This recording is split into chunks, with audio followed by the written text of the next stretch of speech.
Good evening and good morning, depending on where you're joining us from. Welcome to the GW Institute for Korean Studies webinar on Fiscal Policy Forum. My name is Celeste Arrington, and I'm the director of GWIKS, as well as a professor in the political science department here at GW. I want to say a little bit about GWIKS before introducing my colleagues who are going to offer some welcome remarks.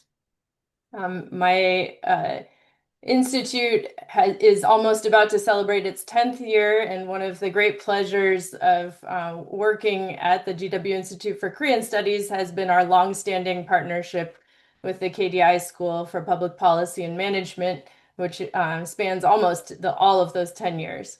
And last year, we were able to launch a new program called the Fiscal Policy Forum, uh, part of GWIK's mission, located in the heart of the nation's capital in Washington, D.C., is to deepen and broaden the public's as well as students and faculty members' understanding of Korea and U.S.-Korea relations. And one of the great ways that we're able to do that now with the Fiscal Policy Forum is by bringing together fiscal experts from academia, think tanks, and international organizations and governments such as the US government and the Korean government together to share knowledge about different fiscal policies, policy tools, options that are out there, legal frameworks, and how fiscal and budget policy relates to a wide range of other policy challenges that both the United States and the Republic of Korea face. The Fiscal Policy Forum involves a number of different platforms, and one of them is these webinars where we can bring experts and policymakers together to discuss urgent issues like our topic today, which is the role of fiscal policy during times of economic crisis, including ones that are triggered by global shocks such as war. And so today we have a great lineup of distinguished speakers. But before I introduce them, I would like to say a few more words of welcome and then introduce my colleagues from the KDI School and from the Ministry of Planning and Budget to offer a few welcome remarks. So I think many of us as ordinary citizens are feeling the global economic consequences of the shock of the war, such as when we go to fill up our gas tank or to buy food, or when our flights are canceled or the price of airline tickets is rising. From the ordinary citizen all the way on up to government policymakers, we now have new challenges about how to cope with economic uncertainty, with supply chain bottlenecks, rising energy prices, and the uncertainty of the negotiations that are on again, off again, and the spread of the conflict and its consequences for economic and fiscal policy. So I think the topic that we're going to discuss today about how, as policymakers in the United States or in South Korea, we can tackle these urgent financial challenges and economic crises, I think is a great topic. How to cope with the uncertainty, but also to accelerate recovery from this period of global economic crisis, and also to stabilize markets and to strengthen long-term growth.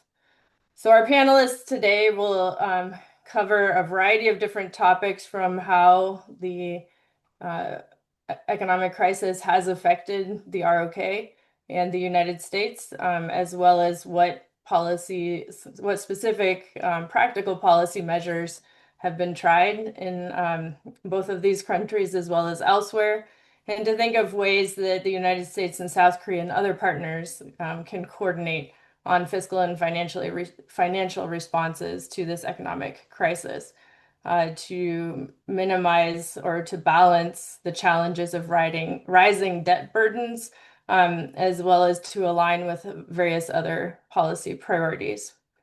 And to put together this webinar for today. This would not have been possible, as I mentioned, without our longstanding partnership with the KDI School for Public Policy and um, Management. And I also want to acknowledge the GWIKS staff. Esther Kim is our program manager for the Fiscal Policy Forum, and she has made this webinar happen.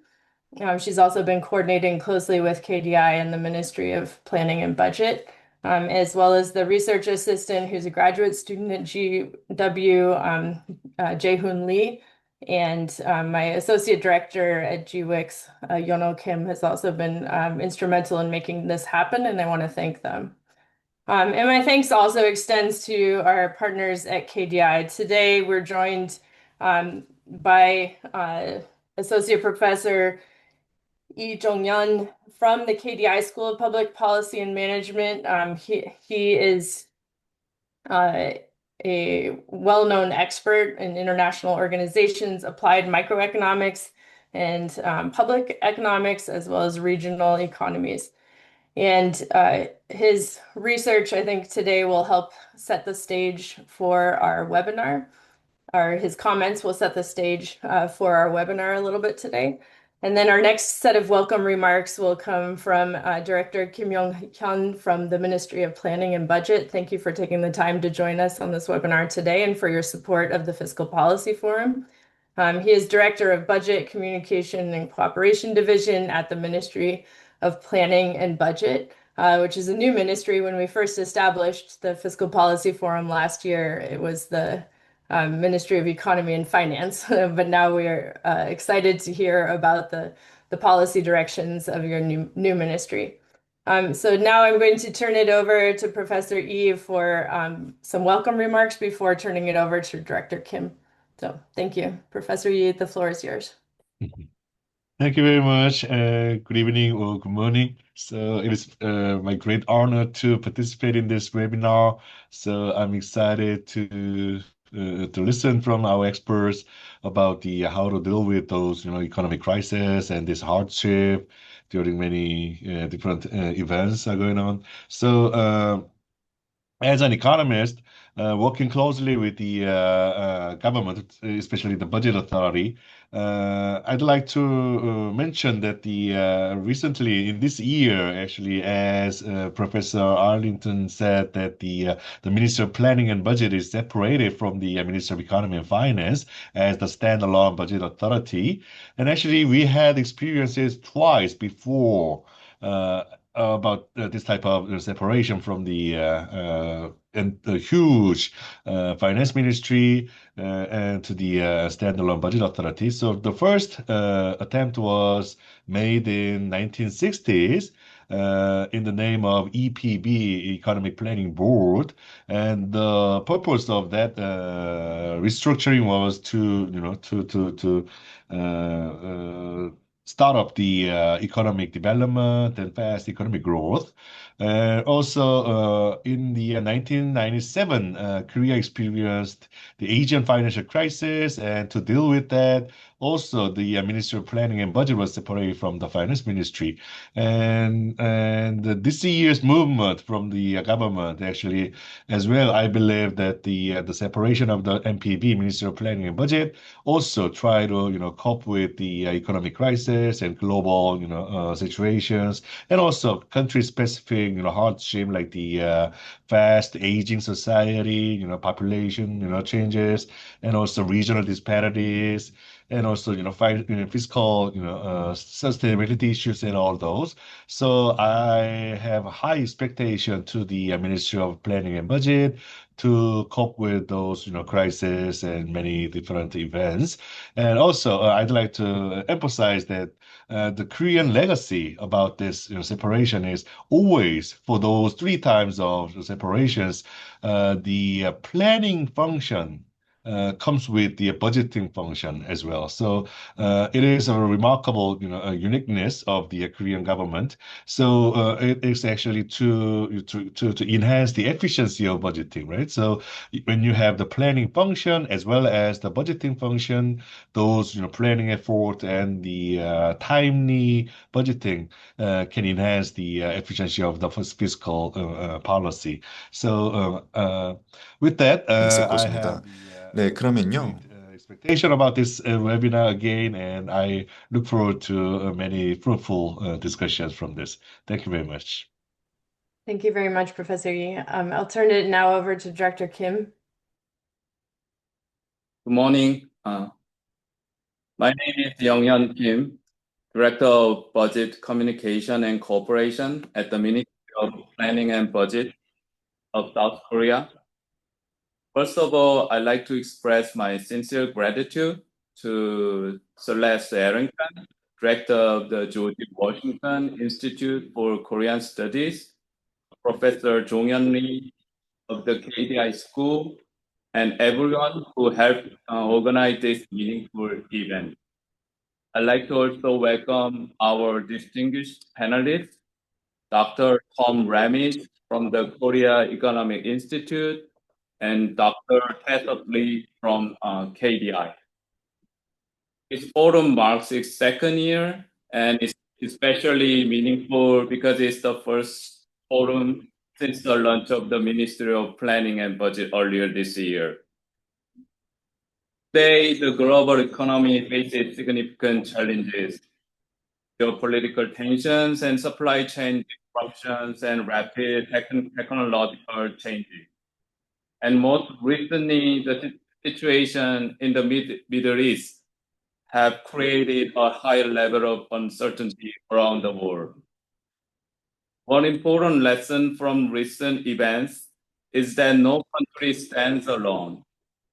A regional conflict can quickly affect energy prices, financial markets, and supply chain, and economic growth across the globe.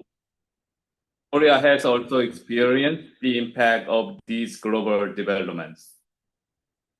In times like these, public finance has an important role. Fiscal policy must help stabilize the economy, support vulnerable households and businesses, and provide confidence during periods of uncertainty. To address this recent energy shock and economic uncertainty, the Korean government adopted a supplementary budget of 26 trillion won in April. The package included various measures to support households, small businesses, and energy consumers. Importantly, it was financed through stronger than expected tax revenues without issuing additional government bonds. And Korea also repaid 1 trillion won of government debt. We believe this demonstrates fiscal support and fiscal responsibility can go together. At the same time, we recognize that every crisis is different, and there is no single solution that works for all countries. This is why international dialogue and cooperation are so important.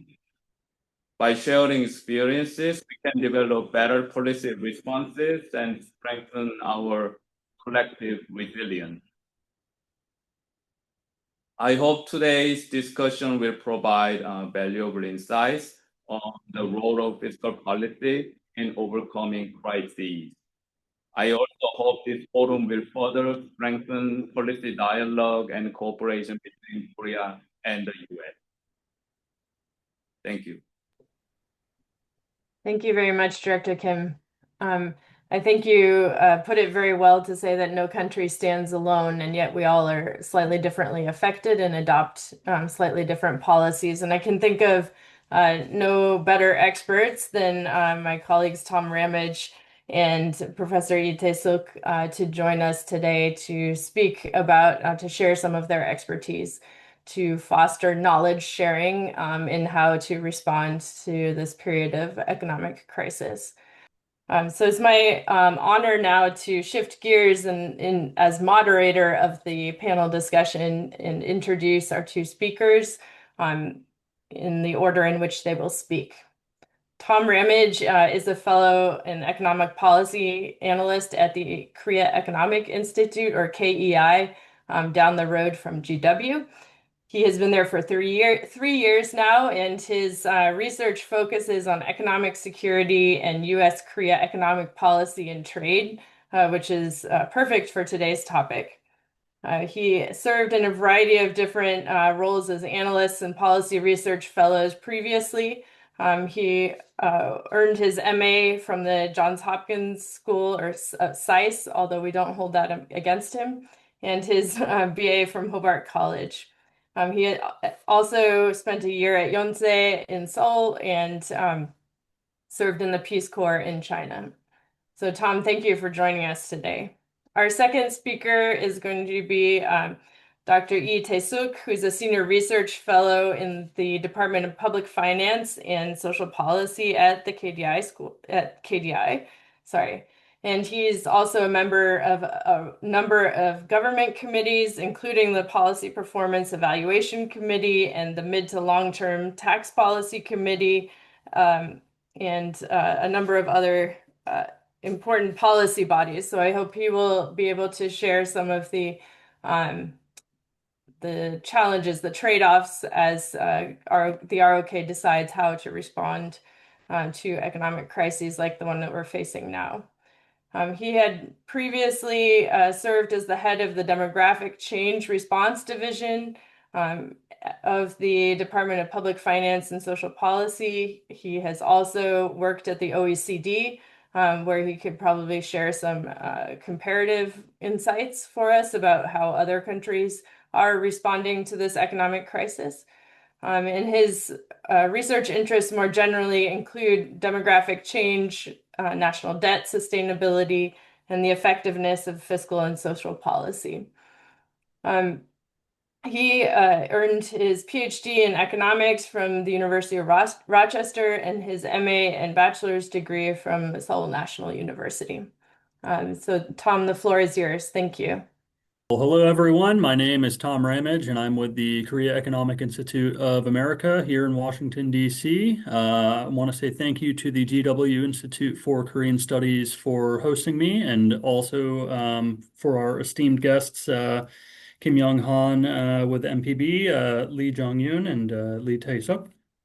I look forward to learning more from you all in all of this. So just to get straight to the point, when we're talking about Korea and the fiscal impact from the Iran war, as well as Korea's overall economic impact from the Iran war, we're talking about a few different things. Of course, there's anything from the exchange rate to the performance of the KOSPI to inflation figures to Korea's GDP growth outlook. And they're all showing different signs. So I'm really going to pull a lot from a recent report I wrote for GWIKS called Energy Shock and Economic Resilience, South Korea and the Iran War, which was graciously edited by you all at GWIKS. So actually, the first place I want to start in these roughly 10 minutes of opening remarks are the recent figures that came out of the OECD June economic outlook for Korea, which we have an upcoming piece on our KEI website breaking it down. The OECD economic outlook, the world GDP growth says it is going to slow to 2.8% in 2026, down from its number in 2025 at 3.4%. But Korea is the only G20 country and one of only two OECD countries, the other being Saudi Arabia, with at least a 0.3 percentage point increase in its GDP growth projection for 2026 relative to the 2025 December economic outlook.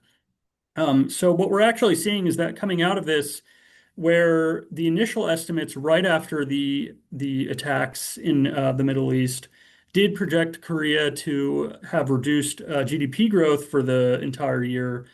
This has since been revised to promote positive GDP growth. The December economic outlook for Korea from the OECD, from what I have read, is 2.1%, which was revised to 1.7% in March 2026, and now 2.6% in the in the June report. This is a little bit different from the IMF projection, where the original IMF projection was actually left unchanged from its January 2026 report to its April 2026 report at 1.9% in terms of real GDP growth projection. And another thing to keep in mind as far as that goes is I went through some of the old archived OECD and IMF growth projections for Korea after everything from the 9/11 attacks to the Lehman Brothers collapse to the COVID-19 pandemic and the Liberation Day tariff announcement. And in nearly every single instance where the post-event revised projection for Korea was shifted down considerably after each of those events, for example, the Lehman Brothers collapse, September 15, 2008, and then an October 2008 revised projection. In nearly every single one of those events, the actual GDP performance for Korea ended up being a lot better than what was revised.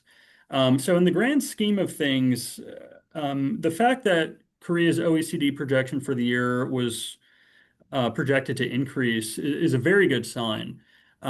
Similarly, when we're looking at the KOSPI, there were some original revisions to the end of year estimates from what they had originally forecasted for Korea. But very quickly in the rebound of the attack, the projections were actually revised back upwards to 8,000 points by the end of the year, and now they're actually saying 12,000 points. And that was by Goldman Sachs. And what I think is interesting about that is we kind of see a bifurcation between what is going on with the volatility in energy and energy shocks and what is happening in terms of confidence in Korean performance in things like semiconductors and semiconductor exports. Maybe we can call this a K-shaped economy, if you will. But I think what the story is saying here is that even though we have these strategic reserve shortages in very critical inputs for the industrial sector, which come from crude petroleum products from the Middle East, we haven't seen that yet affect Korea's technology exports. And just to pull another figure, monthly exports in May rose 53.2% compared to the same month in 2025, and semiconductor exports increased 169.4% year over year in May. And this is all due to the surging interest in AI and the role that companies like Samsung and SK Hynix have in supporting high bandwidth memory for things like US data centers. But at the same time, in the real economies, so to speak, there is a crisis in the won, between the won and the US dollar. And the won is weakening against the US dollar, which may actually be good for Korean exports, but is bad for a lot of other things. And similarly, another thing to keep in mind with all of this are the outsized portion of Korea's gross equity outflows, in which equity investment going out of the country is surpassing the inflows. Some of that is, so they say, is due to the US-Korea interest rate differential, in which case the interest rate in the United States is higher than it is in Korea. As we all know, the Bank of Korea just got their new governor, Hyun Sung-shin, who actually kept interest rates stable at the May 28th Monetary Policy Board meeting.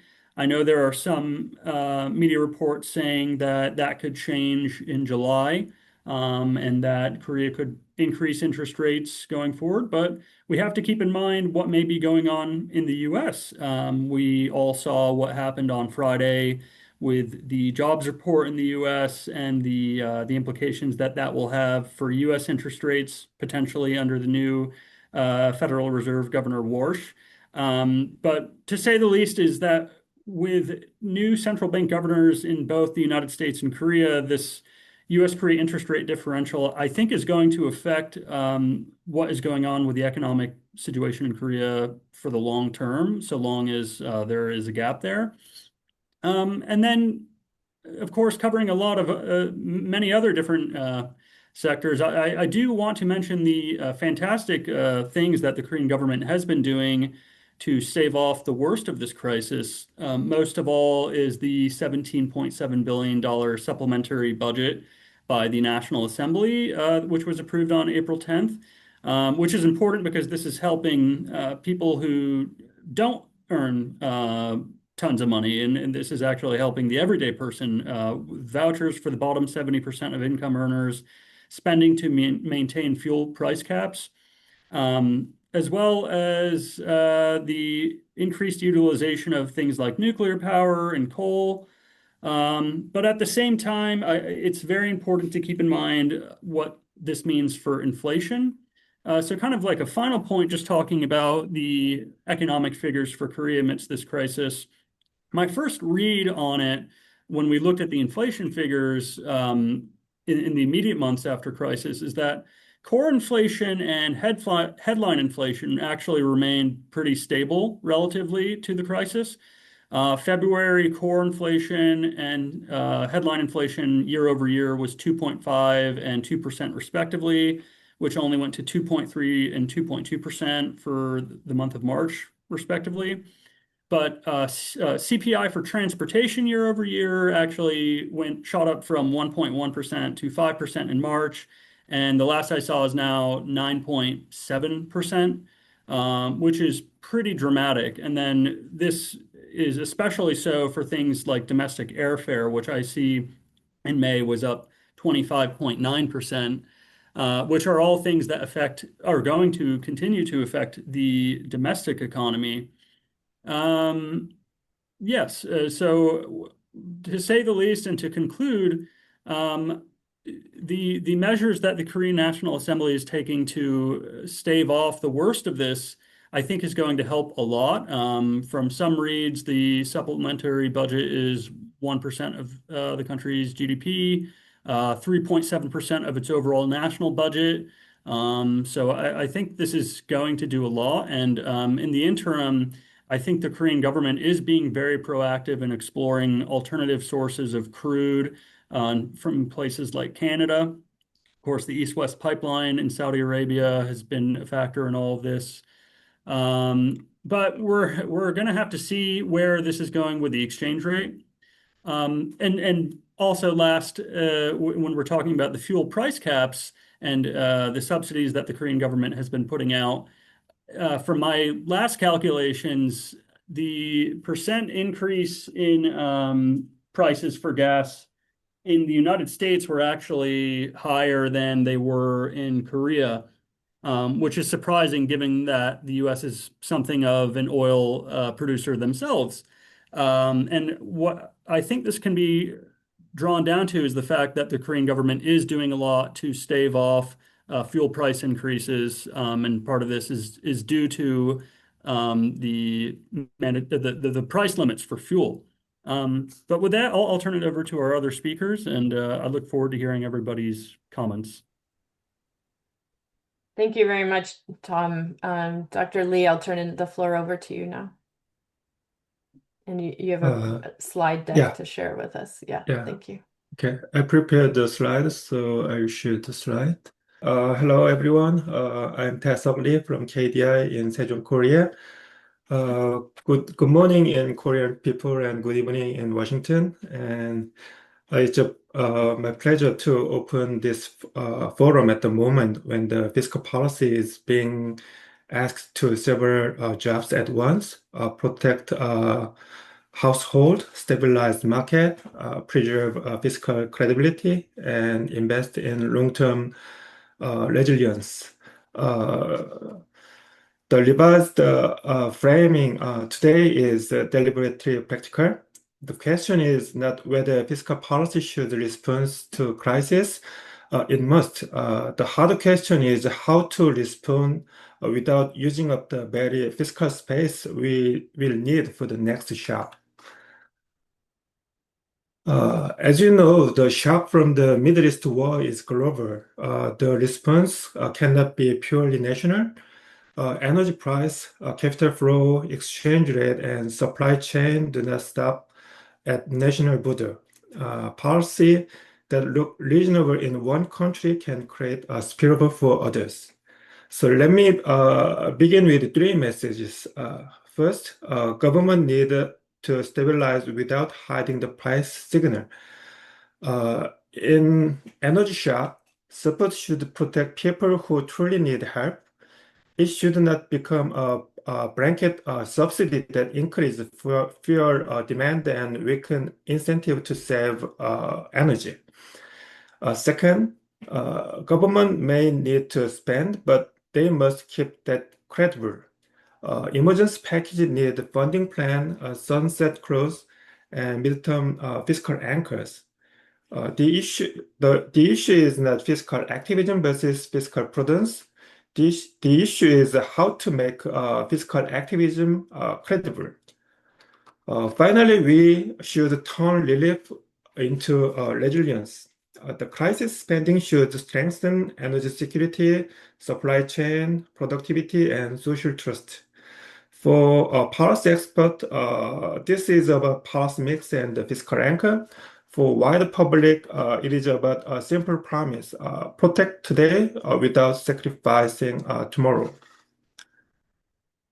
The global risk picture is straightforward.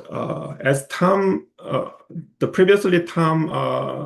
introduced the recent OECD outlook, but to keep the scenario based consistent, this slide used the IMF World Economic Outlook reference forecast for both growth and inflation. It is published in April, so a little bit behind. But the reference forecast global growth rate is projected at 3.1% in this year, ruled by 0.2 or 3% because of the Middle East war, while global headline inflation is projected at 4.4%. So normal inflation is 2%, so it's double of the normal period. On top of that, the IMF fiscal monitor shows the global public debt about 94% of the GDP in previous year, on a path toward 100% by 2029. This number describes the central policy problem. So energy shock create a three-way squeeze: price rise, growth slows, debt risk increase. So this is what makes the current shock so difficult to respond. The supply shock raise living costs while weakening activity. This makes fiscal authority to support household and firms at the moment when the bond market are asked whether government still have a room to act. So challenge is not simple to spend more. The challenge is spend in a way stabilize the economy, preserve credibility, and reduce the vulnerability to the next shock. So international coordination is not optional, but because the transmission channel are global, as Professor Lee said. Coordination matter for three reasons. First, all is global market. So better saved in one economy help relieve the pressure elsewhere.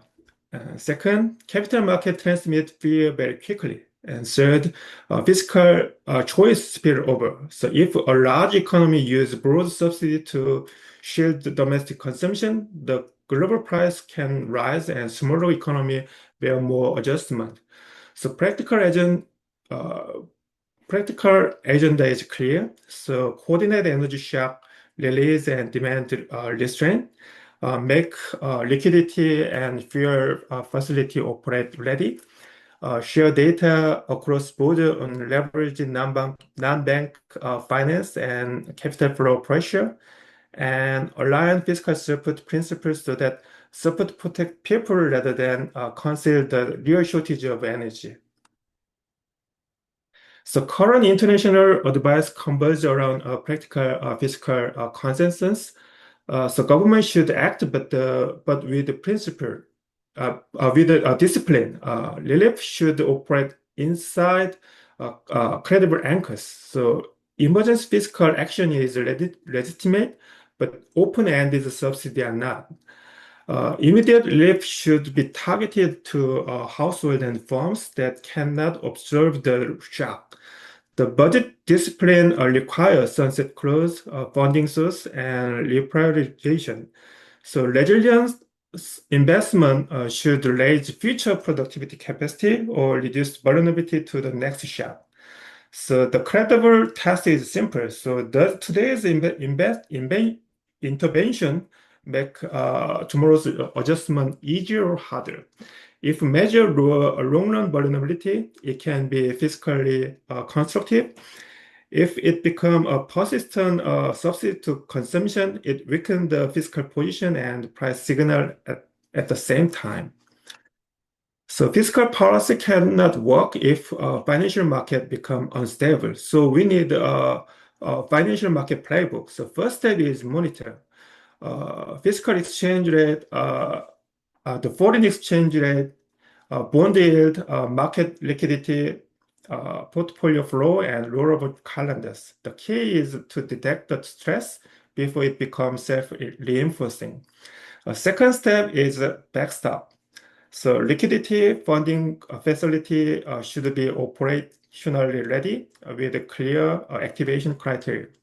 And third step is supervise.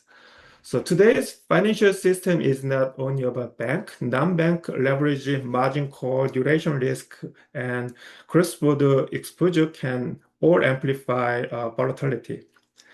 The last step is communicate. The fiscal authority and central bank do not need to say the same thing, but they must not appear to be fighting each other. So broad fiscal stimulus, while monetary policy is trying to contain inflation, can uncertain market. Korea has already moved in this direction. So Prime Minister led emergency economic headquarters, 5 specialized response team, strength fiscal financial market monitoring, and market stabilized program worth over 100 trillion won are in place. So broader lesson is clear. So market stabilization is public, but it must be paired with credible fiscal communication. So let us turn to Korea. So Korea's exposure is best understood through the 3 channels. So first, energy. So Korea is highly dependent on imported fossil fuels. So disruption in Gulf affect import costs quickly. And second, growth. As Tom said, Korea is exceptional case. So AI-related semiconductor cycle is supporting headline growth, but concentration create a single point of failure. So semiconductor cycle is unstable and quite uncertain. So we have a strong growth trend, but it's unclear how it affects in the midterm or long term. So the market, Korea's openness is strengthening in normal times, but it also transmits a global risk of shock rapidly. So policy implication is not panic, it's design. Korea response should cushion the most exposed household and firms while using crisis to diversify energy source, supply chain, and growth base. So Korea's, as Director Kim said, Korea implement the supplementary budget. Korea's 2026 supplementary budget is useful case study in crisis design. It can be summarized in 3 words: fast, funded, and targeted. The approved supplementary budget total 26.2 trillion won. The aggregate size was maintained through the parliamentary review, while Some internal allocation are adjusted, but it was maintained. On the approved basis, the package included about 10.4 trillion won for oil price burden relief, 9.7 trillion won for local finance reinforcement, 2.6 trillion won for affected industry and supply chain, and 2.5 trillion won for livelihood support, targeted income support, and 1 trillion won for debt redemption. It's already said, the Director Kim already said it. And financing design matter as much as the size. The government stated that it should avoid the additional bond insurance and finance the package through the excess tax revenue and funding sources. It also allocated part of the resource to debt redemption. As Director Kim said, we have tax revenue windfall from the AI semiconductor. So we're using the excess tax revenue to finance this supplementary budget, as well as the debt redemption. So this is not just accounting detail, it's a signal. So Korea is saying we will respond quickly, but we will try not to amplify bond market or foreign exchange stress through the additional debt issuance. So structure therefore combine crisis relief with market credibility. So Korea package can be read as a bridge from relief to resilience. Some matters are immediately affordable tools. Price stabilization, as Tom said. On top of that, we support the transportation price and energy voucher. We provide the energy voucher and targeted fuel support. Others are supply chain insurance, naphtha, oil stockpiles, rare earths, and urea. And third group support industry upgrading, petrochemical, steel, smart manufacturing, and export logistics. And finally, energy transition measure reduce the dependence over time. So best practical response does not merely compensate for losing purchasing power. It reduces the damage from next shock. The problem is we need to balance the fiscal problem. So Korea's debt ratio is still lower than many advanced economy, but the problem is the direction. So after the approved supplementary budget, the national debt is projected at about 1,400 trillion won, still around half of GDP. And managed fiscal balance is projected about still 100 trillion won in deficit. So those numbers are manageable, but the direction is matter. Korea faces rising long-term costs from population aging. We have defense cost issues because of the North Korea. Interest rate payment, climate adaptation, and industrial transmission. So this pressure will not disappear when the current crisis passes. So this is why the next budget cycle matters. One-off relief must remain one-off. So permanent resilience investment needs reprioritization or durable financing. So, and therefore, there should be no permanent spending without permanent financing. So fiscal credibility is not opposite of fiscal activism. It is a condition that allow fiscal activism to be effective. So final concern, alignment between public policy and private behavior. So fiscal policy affects incentives. So if the state fully insulate consumption from price movement, it weakens incentives to save energy or diversify supply. So if state communicate a credible temporary response, private actor can adjust more efficiently. So alignment rule are therefore practical. So preserve a price signal, have firm price and disclose risk and attach conditions to support when taxpayer carry part of a burden.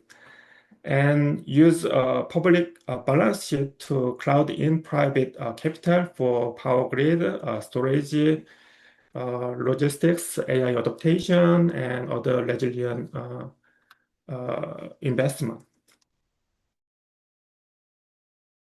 Turning to the central question. The question is no longer whether this of this scale it must. The real question is how to act without losing room to act again. So that is task before us. We need to answer do we coordinate intentionally? How do we protect people while preserving credibility? How do we convert temporary support to long? It is again.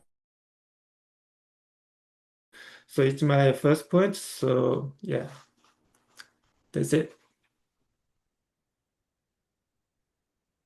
Thank you very much, Dr. Yim and Tom. We're going to shift gears now to a roundtable discussion, and let me echo Esther's comment in the chat that we really welcome any and all questions in the Q&A box, which is at the bottom of your screen.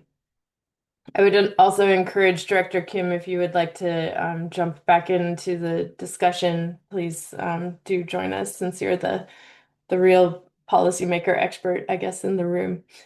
Let me begin with a question that I think touches on some of the themes that both Tom and Dr. Yi mentioned, and that is when fiscal and monetary policies pull in opposite directions. So when the won is weak, for example, and energy import costs are high, the government may want to spend more to support households, as Tom mentioned, the ordinary economy, while the central bank may need to keep interest rates high in order to defend the won and contain inflation. These two responses can work against each other. So how should fiscal and monetary policy makers coordinate? And which should take priority when they conflict? So if I could ask Tom and then Taesuk to respond to that question, and you can also address comments to each other about your remarks, that would be great. Tom, go ahead. Sure. So this is really about the differing priorities between things like interest rates, but then also the real economy, as we say, or the dollar-won exchange rate, the Kospi index. So the first thing I'll say is that an important question in the United States in the past year or so has been, of course, central bank independence, and the extent to which interest rates should work in favor of staving off inflation versus being used to maybe boost stock performances or lending capabilities in the economy. But what I'll say about Korea in terms of this kind of differential here is that it's an interesting case where Korea's national reserves, for example, or international reserves, which are about $420 billion, they're jointly owned by both the Ministry of Finance and Economy as well as the Bank of Korea. So I think Korea is a little bit of sui generis in how they manage their economy in terms of coordination between the different government ministries, especially in a way that I think it'll actually work in their favor moving forward. I know less about what Korea is doing with their national budget and the extent to which public debt may play into this. But from my understanding, the supplemental budget that the National Assembly passed is not going to be related to Korea's overseas investments with the $350 billion investment fund, for example, which is part of their tariff deal with the United States. And I bring that up to say that I think the Korean government has a pretty good job of keeping these different pools of money siloed, and well, still using them in ways for the public benefit. And in terms of the Kospi performance amidst all of this, I would almost say that parts of the Korean economy are taking a life of their own without input from the Korean government through subsidies, purely out of international excitement over the advanced technologies produced there. But I'll leave it to the others. Thank you very much. Dr. Lee, would you like to say some things? Yeah, so previously I mainly concentrated on the fiscal problem, but as you know, the fiscal problem and the monetary problem is closely related, and the current crisis is mainly the inflation problem. So at the first, fiscal policy proactively support the household and the firms that need some support. And the next second step is we need to control the price. So in Korea, we, as the Tom said, we have oil price limit. So it effectively the reduce the high oil price, but it's a short-term measure. So we cannot keep the price control for long term, in the long run. So somehow we face the higher cost of the oil price sequentially. So somehow we need to adjust the interest rate. The problem is that we have quite huge debt rate for household as well as the government. So we try to increase in the interest rate, but at most we will increasing the interest rate 2 times this year. So it's not sufficient. So that's the reason why we have unstable foreign exchange rate. So U.S. Monetary policy and Korean monetary policy is closely related. And recently, the Fed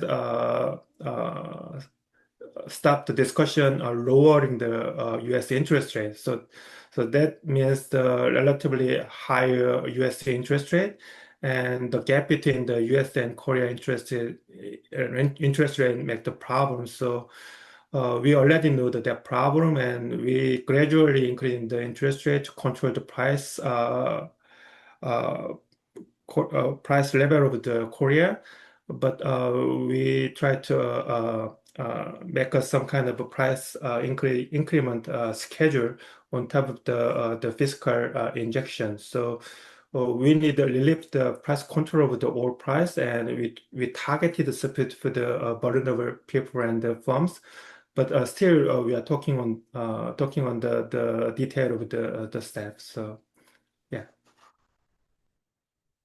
Thank you very much. I think this relates to my second question. So in the ordinary economy, I guess, affordability has become somewhat of a buzzword as the United States heads into the midterm elections in November.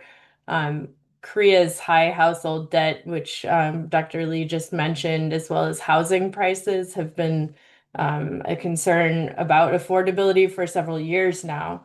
One of the things that political scientists talk about is the stickiness of policies. Once you implement them, they're hard to undo. And Dr. Lee, you mentioned having sunset clauses or making sure that the policies are targeted.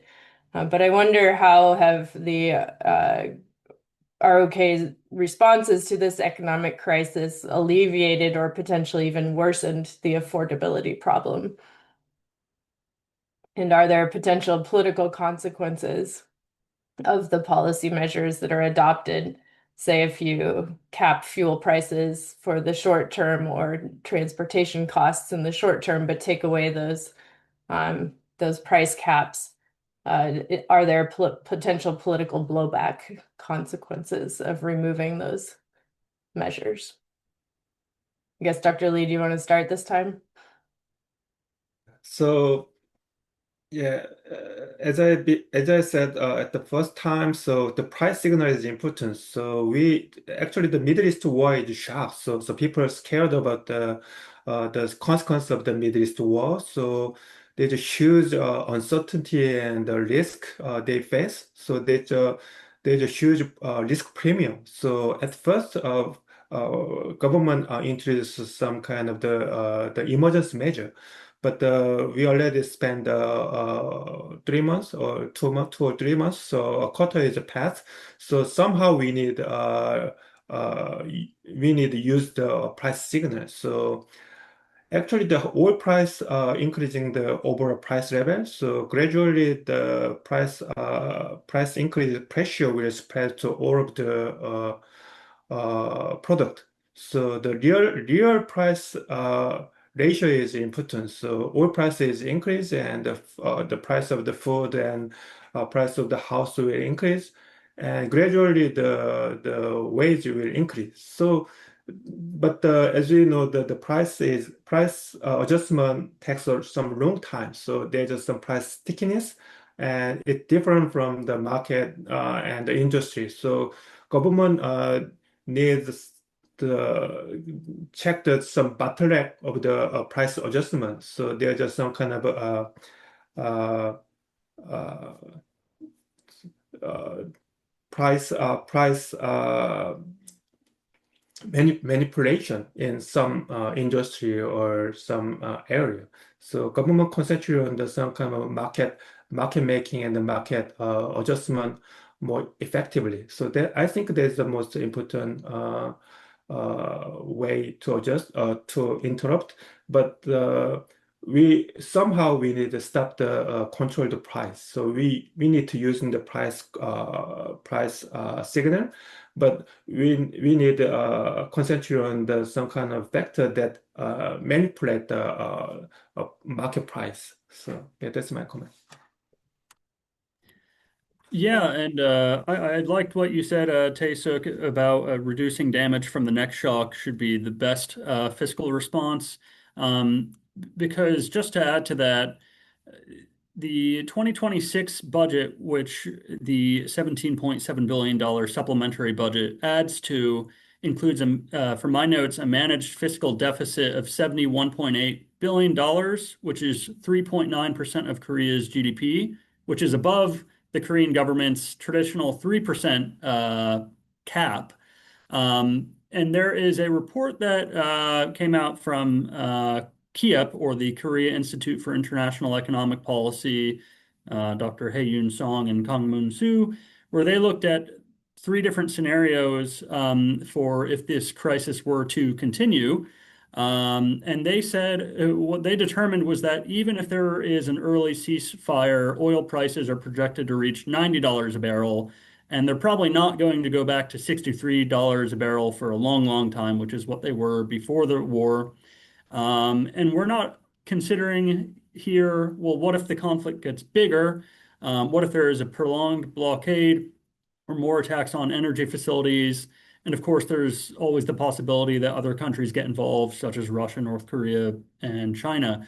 And when we're looking at the managed fiscal deficit, which appears to be a responsible managed fiscal deficit, I do think we should also keep in mind, what if the conflict continues? So we'll just have to stay updated on what the headlines are for that, though. Thank you. Director Kim, would you like to jump in here? Thank you for the insightful discussion, and thank you for sharing your thoughts on global economy, including Korean economy. I have a few questions. My first question is about the U.S. economy. Considering the recent development in the Middle East, and the increase in energy prices. How do you assess the current outlook for the U.S. economy, and see any changes in fiscal policy in the U.S. In response to these challenges? Would you like to take a stab at this? And Dr. Lee, if you can also go ahead. Yeah, Actually, I don't know that. Yeah. Okay, Tom, take a stab. I think those questions relate a lot to what we talked about in the beginning, which was about the U.S.-Korea interest rate differential and what's going on with the Federal Reserve in the United States. And of course, what we talked about earlier with the jobs report coming out on Friday in the United States, and the U.S. president's kind of consternation about, well, why is the economy crashing as a result of this? Isn't the stock market supposed to go up as a result of jobs numbers being improved? I think we're going to see a lot of different policies in the next few months into the fall with the new Federal Reserve governor in place, which will probably change a lot of things in relation to U.S. inflation. What I think in terms of the performance of the U.S. economy in light of what's going on in the Korean economy, I think to some extent the Korean economy is something of a microcosm of the U.S. economy, in the sense that Samsung and SK Hynix make up the majority of the Korean stock market's value, and they contribute a good portion to the country's overall GDP. And in the United States as well, we have the Magnificent Seven, which analysts also look at as being the major prop up of our own economy and stock market, with the technology companies here. So what I'm trying to say is that anything that happens in Korea right now is, to some extent, a look into the future for the U.S. economy. Of course, we have differences in energy production, food production, and things like that. But I think a lot of the high-tech fundamentals are the same. What I think is different, though, is that especially with a lot of U.S.-Korea cooperation in energy production, I think heading into the future, there's going to be a concerted push by the U.S. administration to get energy facilities online. They certainly want to get oil pumping out of Alaska to markets in Asia to mitigate the risk from getting oil from the Middle East. But in the interim, I think partners are going to look for alternative sources of energy. Some have rumored that maybe some of the first Korean investments in the United States are going to be export terminals in the Gulf region to allow U.S. energy to get to markets. So what I'm trying to say is, in terms of the energy aspect of that question, I think there's a lot that is going to come out in the future. And remarkably, the current U.S. administration has been pro-nuclear as well. I think they want to quadruple U.S. nuclear power by 2050.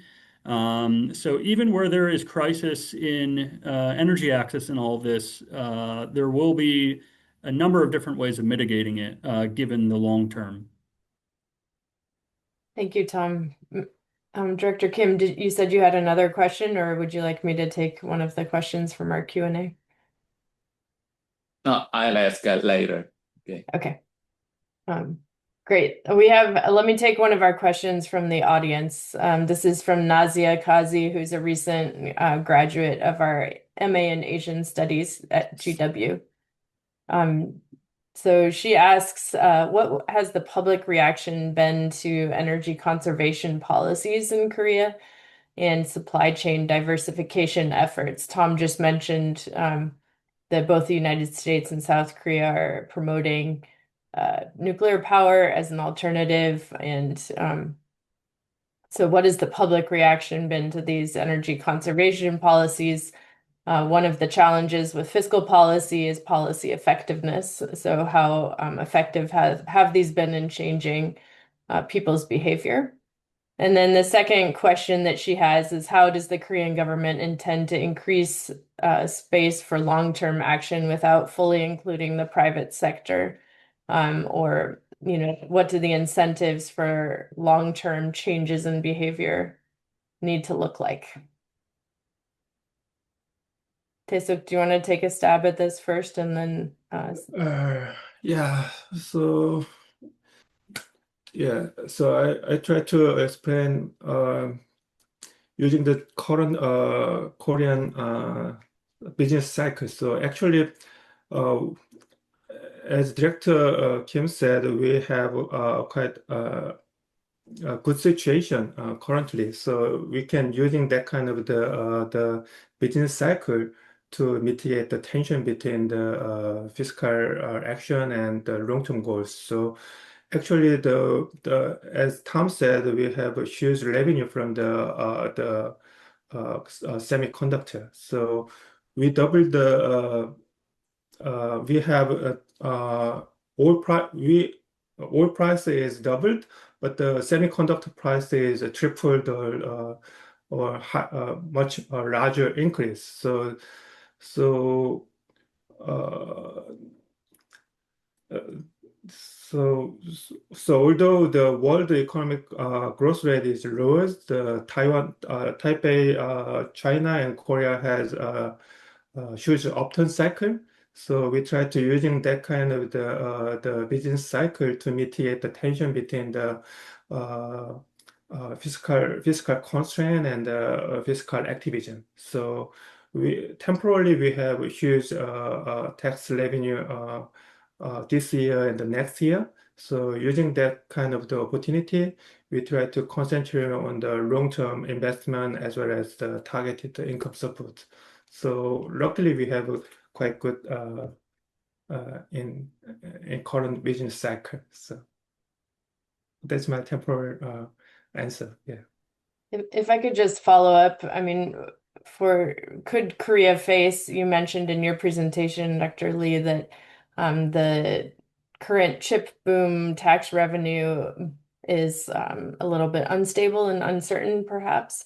Could Korea face a situation where it has rising fiscal commitments but falling revenue if the boom fades?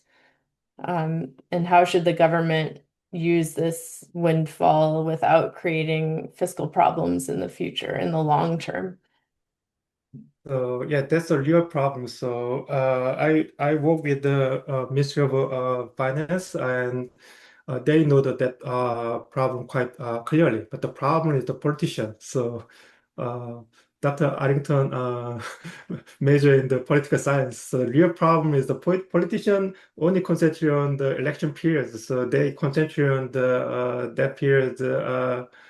Business cycle. So that's the reason why we have quite the deficit bias. So we need some kind of the some communication to the public as well as the a bit among the expert to make some kind of the strong support for the fiscal constraints. So actually, uh, in the short term and the mid term, Korean economic and the fiscal situation is quite favorable.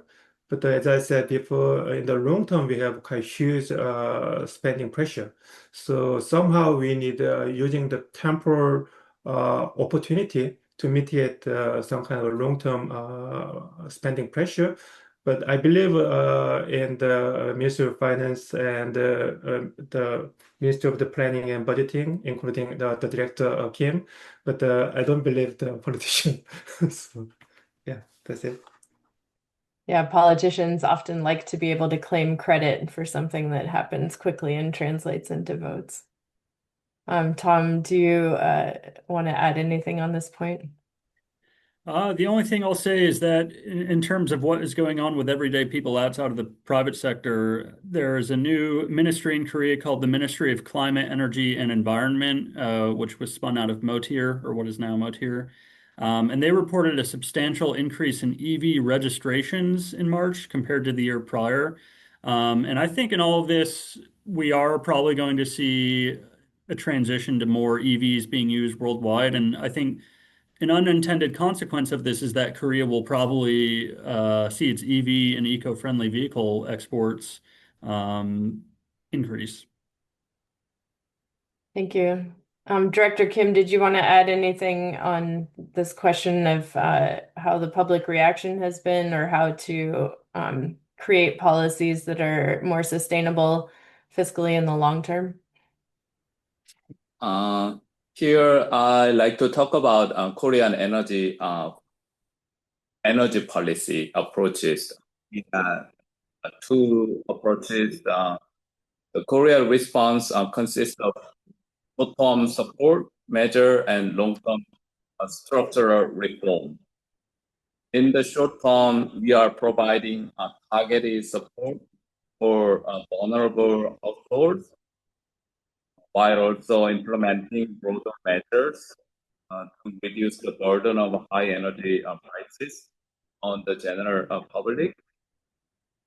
These include temporary price stabilization measures for oil products and energy support programs for households affected by higher oil costs.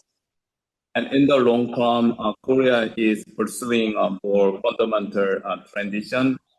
We are working on diversifying our energy sources and accelerate the energy transition in order to reduce our dependence on oil and strengthen our energy security.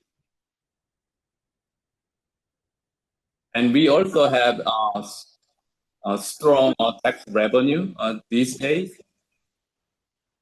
So Korea is currently discussing how to make the best use of stronger than expected tax revenue. I mean, excess tax revenue. And one important direction under discussion is to invest these additional resources in areas that can enhance Korea's long-term competitiveness, such as advanced industry and innovation and future growth engine. At the same time, we are also mindful of fiscal sustainability. And we believe that this growth-oriented investment and fiscal responsibility should go together. Thank you very much. I think this segues into one other question that was raised by an audience member named Henry Twagiriezu. I hope I pronounced that correctly. He's asking Dr. Lee what debt credibility looks like, and Director Kim just mentioned the word fiscal sustainability. And so I wonder if you could speak about some of the measures that Korea might be adopting as it runs repeated supplementary budgets, such as during COVID, and now these measures are necessary, but they may increase debt over time. So how are there spending rules, for example, to build in buffers or other ways to make sure? I mean, Dr. Lee, you mentioned this in your presentation. How do we ensure that there's enough public finance left for the next crisis? Yeah, so it's a real difficult question.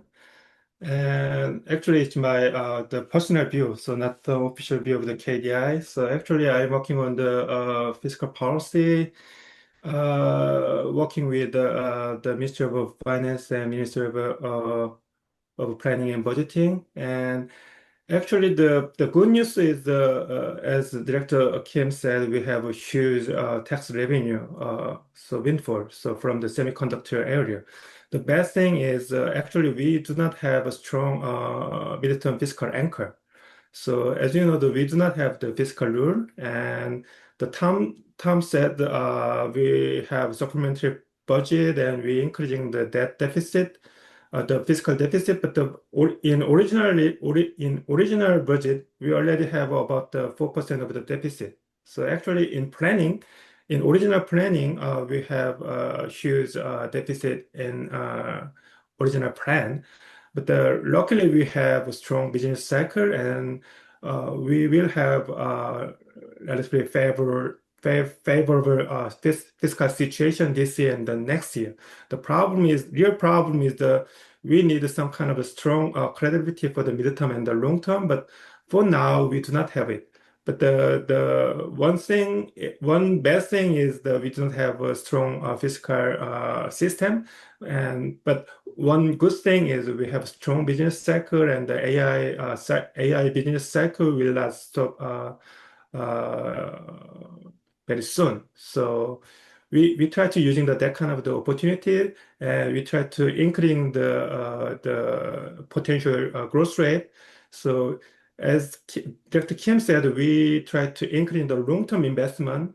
If it works, then it relieves the fiscal pressure. But if the investment fails, then we have big problems. So that's the reason why we need a careful design for the long-term investment. So if we have a huge opportunity for now, but we need to deliberately decide how to using that fund. So in Korea, we currently we discussed how to using that kind of the excess tax revenue. So, but as you know, that the politician will spend immediate this fund. So that's my worriness. But hopefully, we try to using that fund to utilize effectively. So yeah, that's it. Thank you. Tom, would you like to say something on this topic? Oh, no, I have nothing to add. Okay. In the 6 or 7 minutes remaining, I wonder if I could ask a comparative question, in part, as you look at the way that the different countries are responding to this current economic uncertainty caused by the war in Iran, in part, as well as policies of the U.S. administration. As you look across the world, are there particularly good models for Korea to follow, or other countries that might do well to follow the example of the ROK on certain policies? I think in terms of debt sustainability and things like that, for example, the United States is not a great model. But as you're looking at the different practical policy instruments that have been adopted in response to this current crisis around the world, are there good models out there? Who wants to start? Tom, do you want to start this time? Sure. Well, as I said before, I think Korea is sui generis. It's unique in itself. It's unlike most other countries in the sense that it has to get the virtual entirety of its energy from maritime transport. And at the same time, it's the country that's building these same tankers that are bringing energy to Korea. Of course, Japan is very similar in the sense that they also rely on maritime import of their energy sources. Overland pipeline is not as viable, and certainly not viable in Korea either. So I think those two countries are going to have a lot to cooperate with each other as we move deeper into finding ways to mitigate this. In fact, I believe Prime Minister Takaichi, in her most recent visit to Korea, agreed to some form of energy sharing commitment. I think they agreed to share strategic reserves, particularly of jet fuel. So I think we're going to see a lot more mini-lateralism of countries in the same region coordinating on strategies for mitigating against shortages of strategic materials. And I do believe actually Korea is going to the G7 summit as an observer in a week or so, or a couple of weeks. And they will have another opportunity to talk with not only Japan, but the United States, possibly some form of trilateral coordination there. And so not in the sense of your question, is there another country that they may model themselves after? But I think there are definitely going to be countries that they are going to find themselves cooperating with more. And another factor in all of this is related to the Iran crisis is actually the increasing popularity of Korea's K defense products. I think as part of the recent commitment with Korea and the UAE to deploy missile interceptors, that formed part of their energy access deal, if I'm not wrong. And I think Korea is going to find themselves as a much more global player in these defense exports, which in turn, I think will help with their access to energy, but also shore up some of their government debt problems. Thank you. Yeah, I agree with the Tom, except the K defense. But yeah, so actually, I agree with the Tom, and most individual countries do their best, and most of the fiscal action and the policy response is legitimate. So they support some vulnerable groups and do not make the make the inflation problem worse. So I think it's good. But as I said before, the international cooperation is essential. So we need to internationally control the uncertainty or the risk. So people care about the risk and the fear. So government to cooperate to mitigate that kind of the worriness from the ordinary people. So government should cooperate to control that kind of this situations uncertainty or the risk, and then can it make the reduce the risk premium, and the inflation pressure will be reduced. So that's the key point. And in that sense, we need cooperate to reduce the defense spending. So these days, including the US and other countries, they spend lots of the money to increasing the depending spend. But the we spend the most depending to fight each other. So it escalate the risk of global risk. So we need to cooperate to reduce some kind of the military tension.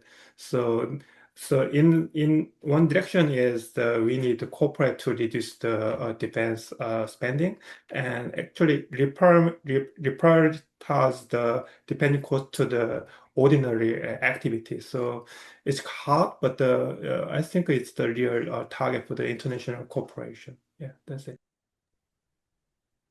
Thank you both for raising this important point about international cooperation, not just international learning. And we had hoped to have Tammy Overby talk more about that topic today, but she was unfortunately unable to join us. Director Kim, did you want to add any final remarks as we're almost out of time?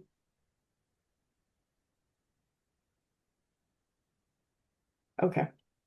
I wanted to say on behalf of all of us at GWIKS as well as KDI and the Ministry of Planning and Budget, thank you for joining us this evening or this morning. And a special thank you to our presenters, Tom Ramage and Dr. Taesuk today for speaking, and also to Director Kim for joining us and for offering your remarks as well as your questions. Hopefully, forums like this can continue to facilitate international coordination like what Taesuk was just describing. And we look forward in the fall, in mid-September, to hosting at GWIKS a conference which should explore further topics related to fiscal policy. So on behalf of all of us, thank you for joining us today, and please stay tuned for further GWIKS events. Thank you to the Ministry of Planning and Budget and to KDI and to our speakers today. Good night, good morning, have a good day. Thank you. Thank you.